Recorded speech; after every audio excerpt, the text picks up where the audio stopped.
রাকিব ভাইয়া, আজকের সকালটা অনেক সুন্দর, তাই না? এই যে আমার লক্ষ্মী বোন, তোমার জন্য কত সুন্দর একটা পুতুল কিনে এনেছি। থ্যাংক ইউ রুমা আপু, পুতুলটা অনেক সুন্দর। এই রাকিব ভাইয়া, আমাকেও একটা পুতুল কিনে দাও না প্লিজ। ঠিক আছে টুম্পা, কিনে দেবো। আরে পকেটে তো শুধু 5 টাকা আছে। টুম্পা বাবার থেকে টাকা নিয়ে কিনে দিব এখন। হ্যাঁ না ভাইয়া, আমাকে এক্ষুনি কিনে দিতে হবে ওটা। তাহলে ওর আবদারটা কিভাবে পূরণ করব?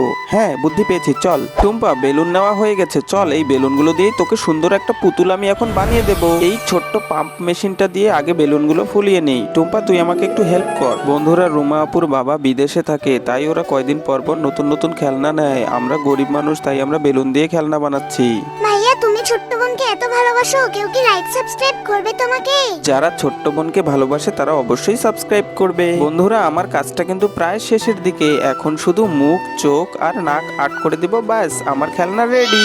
ভাইয়া, এটা ওদের খেলনার থেকে অনেক সুন্দর হয়েছে। নে দেখি, এখন ঘুর, তোর পিঠে এটা বসিয়ে দেই। এখন চল আমরা হাঁটতে হাঁটতে বাসায় চলে যাব। আরে বাহ রাকিব, এটা অনেক সুন্দর হয়েছে। মা, সকালে তোমার দেওয়া 5 টাকা দিয়ে ওকে আমি এই খেলনাটা বানিয়ে দিলাম। ওয়াও, দেখো সবাই লাইক সাবস্ক্রাইব করেই দেবে।